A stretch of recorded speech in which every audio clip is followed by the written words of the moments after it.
Question है कि एक वस्तु 2500 रुपये में खरीदी गई, दुकानदार इसकी अंकित कीमत पर 12% छूट की अनुमति देता है और फिर भी 10% का लाभ प्राप्त करता है। वस्तु की अंकित कीमत ज्ञात करें। ठीक है ना भाई, देखो अंकित कीमत हमेशा बेचने वाली कीमत से ज़्यादा रखी जाती है, फिर उस पर छूट दी जाती है और उसमें फिर लाभ कमाता है दुकानदार। तो अब उसकी लागत कीमत कितनी है? लागत कीमत उसकी 2500 रुपये थी। ठीक है, अब उसने क्या किया, इस पे 10% का लाभ कमाया। ये लिखा है ना 10% का लाभ। तो 10% के लाभ से क्या होगा, हमें क्या मिल जाएगा फिर भाई, ये हमारा क्रिया मूल्य, इस पे 10% लाभ अगर हम निकाल दें ये, ठीक है ना, तो ये क्या आ जाएगा अब हमारा, ये हो गया अब हमारा विक्रय मूल्य। ठीक है ना, ये विक्रय मूल्य हो गया ना भाई। जो हमारा क्रिया मूल्य होता है और उस पर 100 प्लस लाभ बटे 100 करें तो क्या आ जाता है फिर विक्रय मूल्य। ठीक है ना, बराबर। देखो मान लेते हैं कि अंकित मूल्य x था। ठीक है, हमने अंकित मूल्य x मान लिया। अब उस पर वो कितनी छूट दे रहा है? 12%। ठीक है, अब इस पे 12% की छूट दे दो तो 100 माइनस 12 बटे 100, ये छूट हो गई। तो जब हम अंकित मूल्य पे जब हम छूट देते हैं तो क्या आता है, मान लो जैसे तुम एक दुकान पे गए, वहाँ तुमने देखा कि भाई ये किताब है हमारी और ये 500 रुपये इस पे अंकित मूल्य लिखा है, मतलब छपा है। अंकित मूल्य का मतलब क्या है? जो किताब पे मूल्य छपा है। अब दुकानदार कहेगा चलो मैंने तुम्हें 10% लाभ दे दिया। ठीक है ना भाई, 500 रुपये की तुम्हारी किताब थी, उसने कहा कि भाई मैंने 10% तुम्हें लाभ दे दिया।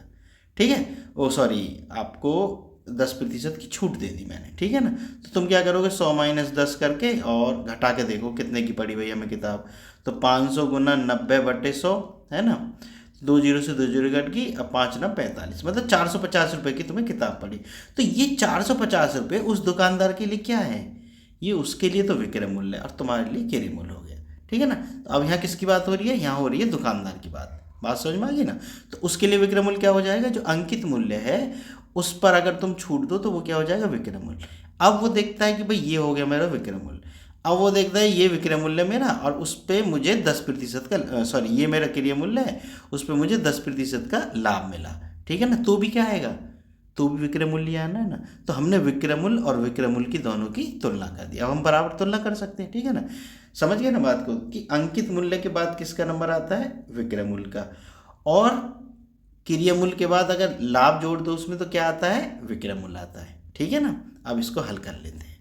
ये समझाना जरूरी था। देखो अगर तुम्हारे क्वेश्चन समझ में आ जाता है ना तो फिर छोटा तो तुम खुद कर लोगे।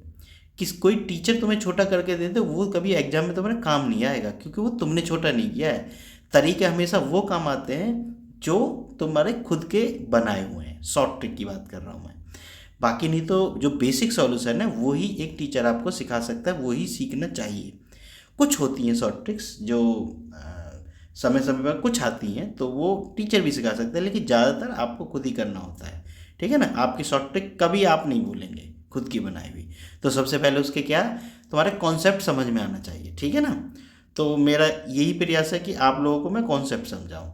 और अगर आप कहेंगे कि भाई शॉर्ट ट्रिक से बताओ तो वो भी मेरे पास तरीका था, मैं एक लाइन में आपको कल के इसका हल दे दूंगा।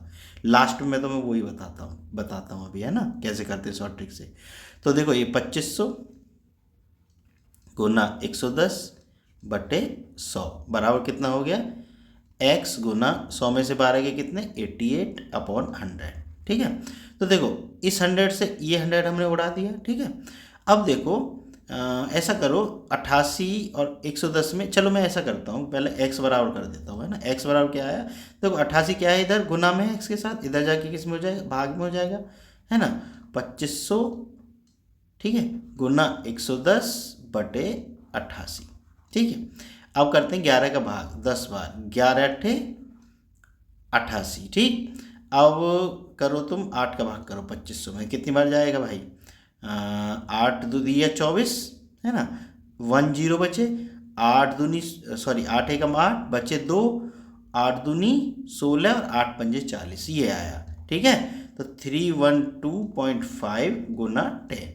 ठीक है ना, 8 का 2500 में तुम करके देख लेना, अगर नहीं आता हो भाग करना तो ऐसे भी करके देख सकते हो। ठीक है ना, ऐसे भाग करके देख लेना, तो यही आएगा 312.5। ठीक है, उसमें 10 की गुना है, तो भाई 10 की गुना है तो 1 जीरो से ये दशमलव हट जाएगा, है ना।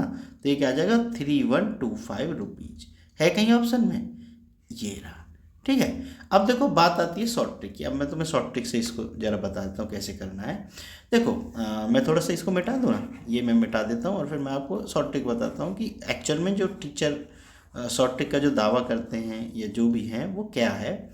कि तुम्हारे पास आया क्रिय मूल्य, ठीक है।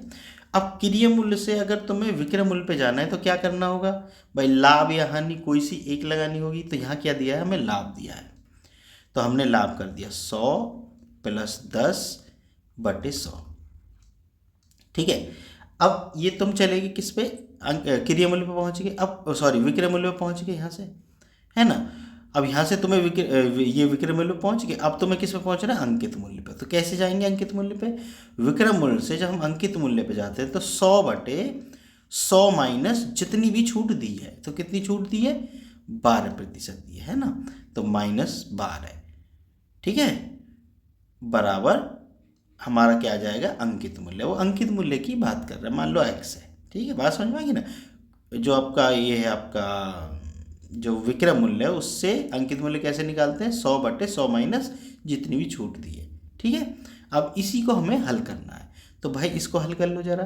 तो देखो क्या आ गया, 2500 गुना 110/100 गुना 100/88, ठीक है। तो 2 जीरो से 2 जीरो कट गई, और 11 से 8 बार और 11 से 10 बार, ठीक है।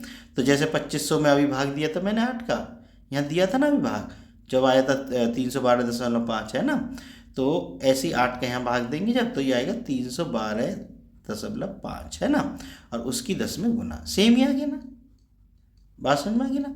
312.5 गुना 10, तो ये कितना आ गया, 3125। तो देखो एक लाइन में तुम्हारा आंसर हो गया, बात समझ में आ गई। तो शॉर्ट ट्रिक मैं ये बता सकता हूँ आप लोगों को, लेकिन मैं पहले चाहता हूँ कि आपके कॉन्सेप्ट क्लियर हो जाए, ठीक है बच्चों। देखो वीडियो बहुत बड़ी हो गई है ना, तुम देखोगे या नहीं देखोगे ये भी नहीं पता, ठीक है बच्चों। अगर वीडियो मेरी पसंद आई हो तो चैनल को सब्सक्राइब जरूर कर लेना। मिलते हैं फिर नेक्स्ट वीडियो में।